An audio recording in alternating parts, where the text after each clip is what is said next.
Contentment is a big word. It is a word that few of us truly understand what it means. If we were to take just this past 2 years of our life as global citizens and as national U.S. citizens, we would look around and see contentment wasn't so easily found. It seemed like our happiness levels and our depressed levels were determined a lot by our circumstances. But we know as believers, contentment comes from within. I recently had the opportunity to sit down with Marcell Johnson, a transformational speaker and life coach, a phenomenal TV personality, and so much more. As I sat with him in this conversation and interview, you'll get to hear a little bit of his story and how even in the moments that would normally crush us as human beings, spaces of loss and sorrow, he was able to squeeze contentment out of even those moments. Take a listen. So Marcell, tell me a little bit about this past season of your life and how you have found contentment in it. Well, first of all, I just want to thank you for allowing me to be here on your platform.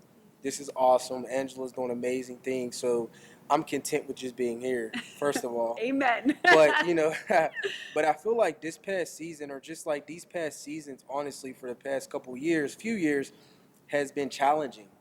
Yes. And I faced a lot of different things and a lot of different adversity, and I found truly what contentment means. Yes. And I think that I used to think contentment meant to settle and to just settle in it. But I learned that contentment means to be in a state of happiness and peacefulness. Yes. So I said, even in these challenging times and even in these challenging seasons, I have to find a way to be peaceful and happy. People don't realize that that's what contentment means. So in the midst of so many things happening, I mean, my father passed away in 2020. That was like devastating to me. Not only that, but I moved out of my house and I moved into his house, and his house was deplorable. It had water damage, it had electrical issues, it had fire damage. But one of his biggest dreams was for me to always move in his house. Like, he kept saying, "This is your house, this is your house." So when he moved, or when he passed away, I felt like I needed to move in there and at least fix it up, to sell it or do anything, just to pay him homage to all the sacrifices he made. And within that process, there was so much turmoil. I couldn't find any contractors. I couldn't find anybody to help me with the process. My dad passed away. Everything that he had going, it's like I inherited all of his problems. And in the midst of that, how do you be content? How do you be peaceful? How do you be happy? Yes. You know what I mean? But through my relationship with God and through me getting centered in gratitude and saying, you know what, if God says there's things for me to be happy about and there's things for me to have peace about, I need to find it. When I looked for it, I found Jesus. And I realized Jesus did everything for me. He has everything I'll ever need. He says, when you came in the world with nothing, and you'll leave this world with nothing. Well, so regardless of whatever's happening, be content and give thanks in all things. So I learned to just be thankful, to be grateful. And, whenever I got in the heart posture of just being grateful and paying attention to the things that God has awarded me to, more things started to appear. And I said, oh my God, the more I thank you for things, the more things appear. So then I said to myself, all right, God, well, I thank you for a fully furnished house. I thank you for the design of the house. I thank you for everything in the house. And within months, the house was transformed. It was a lot of work. Like, I ended up doing it myself. Me and my best friend, we ended up renovating my father's whole house. And this is the crazy part. Before all this happened, I'm a transformational speaker, I'm a life coach, and I'm a social media influencer. So on social media, somebody reported one of my social medias that had thousands of followers, and it got shut down. They said I was like underage or something weird happened. And because it was COVID, it didn't open up. They didn't fix it. But the blessing is God allowed for me to step away from that world to get spiritually built up. And he said, I'm going to build you up spiritually, and then I'm going to build you up externally, physically. So what happened was that a lot of things happened behind the scenes, but then I came back. Wow. And then when God brought me back, I was just like so content with it, where I turned the house into a media house. Come on. And then within the media house, I made a TV show that's called The Freedom Experience. And, hence freedom, I don't know if y'all can see it. It says freedom, and the hat says freedom too.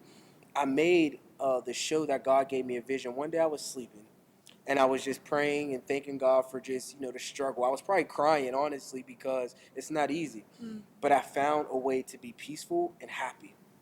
And he gave me a vision of a TV show, and he gave me the steps on how to do it, and I was just obedient. Yes. I think contentment leads you to obedience because you realize God has a higher power and a higher vision than what you think you have. And when I got submitted under that, and whenever I got focused, what happened was that all of my dreams and all the things that I seen internally started to appear to me. So, Marcel, help us to understand, because going through the loss of a parent, Yeah. uprooting your entire life to Yeah. live into another place that isn't what you hoped for, what you wanted, and had Come more of a on. project to go through, right? How in that space, how did you find that contentment? Like, what did it look like? Did it look like all of a sudden, like, oh, now, oh, my dad's gone, but God's here, so here we go. What did it Right. look like?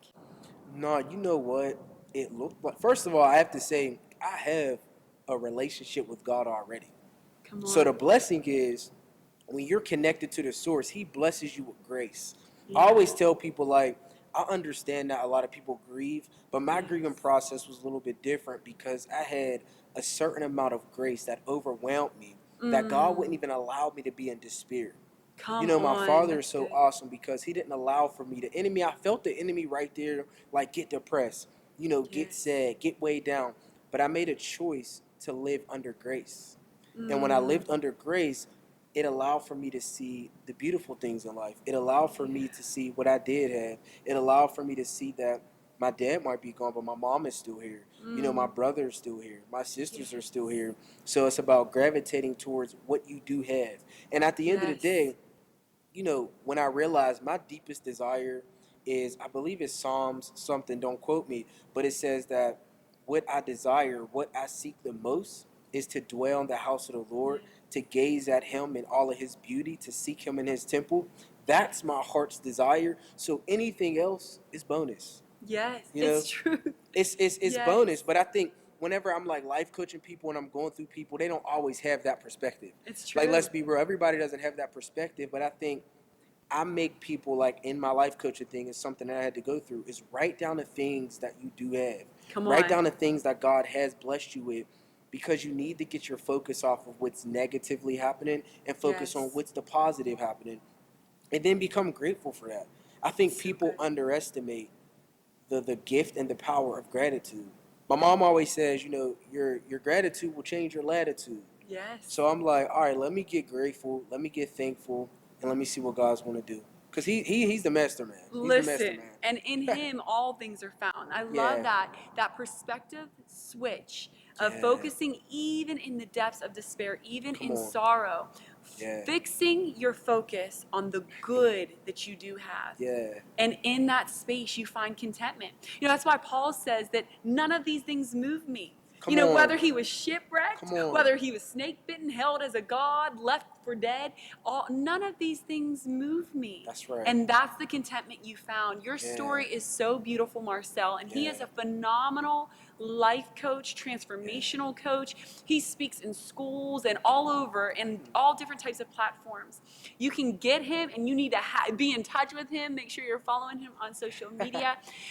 But if you could, before we leave, Marcel, if you could just look at that camera Right. and give one word to someone who is hurting right now, who has lost their focus, who has not been able to flip that switch back to the proper perspective. Yeah. Give them one word to get them there. Okay. So I first want to tell you that it's not over. Everything Yeah. that you've been through, everything you're going through, it isn't over yet. The story doesn't end here. Before you ever came to earth, before you were ever created, there was a creator who wrote a story out. And it says that it's already written in a book in heaven. So your life that you don't have control over, that you don't know what's going to happen, God knows what's going to happen. And he wrote this whole beautiful story out about you. Yes. And he's a good God. He would never write a story out for you that's going to lead you to destruction.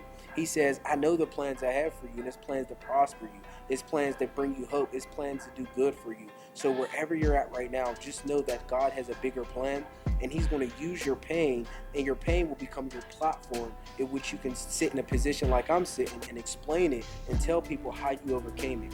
So instead of focusing on your turmoil or your situation, focus on how you're going to turn it around and let it work out for your good. Because you remember, all things work for the good of those who love Christ. All things. Not some things, but every single thing, whether good or bad, it's working out for you. Give God some time. Be patient with him. You know what I mean? God takes a little bit of time, but when he shows up, he shows out. Come on. Well, you heard it best from Marcell. We pray this moment transforms you from the inside out, and we'll see you next time. Why?